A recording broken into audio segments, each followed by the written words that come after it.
Bonjour à chacun, chacune, que la grâce et la paix du Seigneur soient avec nous en toute cette journée. Je lis un texte dans Acte 15, verset 10.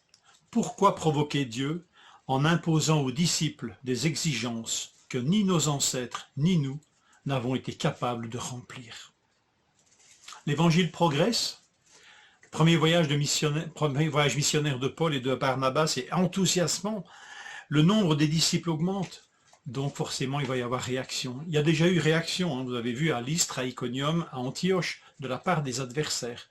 Problème extérieur, résolu par le courage des apôtres que le Seigneur leur a donné. L'Église continue de grandir et ici, problème à nouveau. Et là, problème intérieur, problème qui vient de l'Église même et qui concerne un enseignement, ce n'est pas rien, et un enseignement sur le salut. Cet enseignement est redoutable. Sans la circoncision, il n'est pas possible d'être sauvé. Sans la circoncision, selon la coutume de Moïse, impossible d'être sauvé.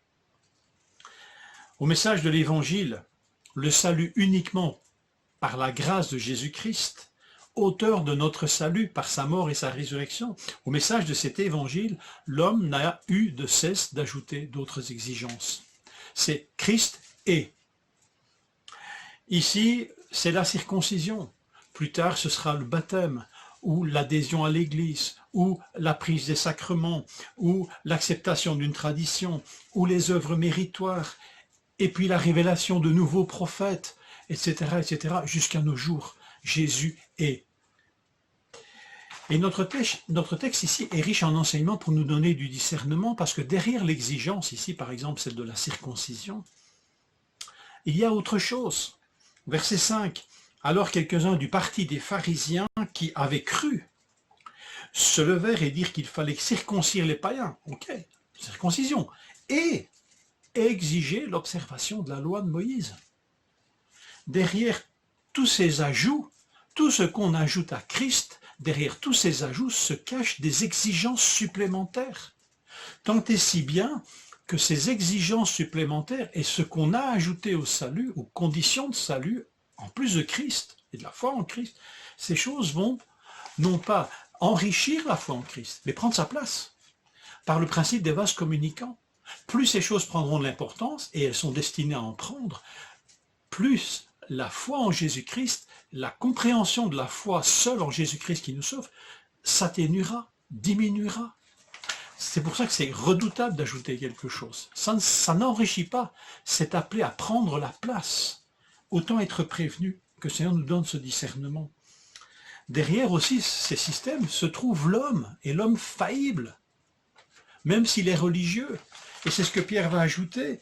Il va dire, vous mettez sur le cou des disciples des exigences que ni nos ancêtres, ni nous n'avons été capables de porter. Ces exigences des humains qui ont l'humain pour origine, ont cette caractéristique, c'est que l'homme est faillible. Aujourd'hui encore, nous pouvons entendre nombre de gourous religieux ou laïcs, ou un mélange des deux, nous promettant monts et merveilles, à coups de recettes et de disciplines, que personne, ni surtout déjà eux-mêmes, ne sont capables d'accomplir. Ne vous laissez pas entraîner par des doctrines diverses et étrangères, car il est bon que le cœur soit affermi par la grâce, et non par des aliments qui n'ont été d'aucun profit à ceux qui s'en sont fait une règle. Hébreux 13, 9. Ajouter quelque chose à la grâce de Jésus-Christ pour être sauvé est aussi une provocation contre Dieu. Le texte est clair, pourquoi provoquons-nous Dieu ? La grâce de Christ n'est pas une grâce à bon marché. Elle nous invite à prendre sur nous son joug, le joug de Christ, et son fardeau. Mais nous dit-il, parce que son joug est doux et son fardeau est léger. Pour prendre ce joug, il faut venir à lui. Venez à moi, vous qui êtes fatigués.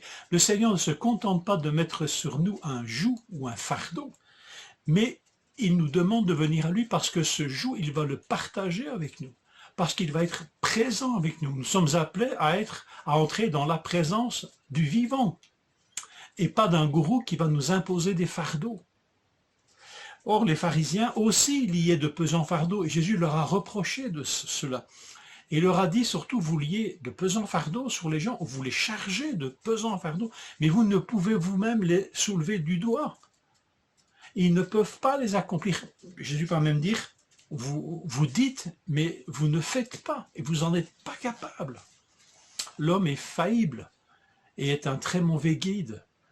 Il est jamais, personne d'entre nous n'est complètement cohérent, et nous pouvons nous laisser aller à nos plus folles exigences.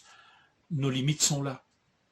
Mais parfois l'homme parvient à jongler avec cette espèce de malhonnêteté, de prétendre de donner à d'autres des instructions et être incapable nous-mêmes de les accomplir. C'est le drame de se confier en l'homme et pas seulement en Jésus-Christ.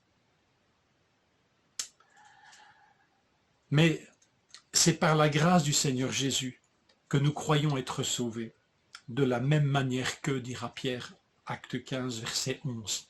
Eux, c'est les païens.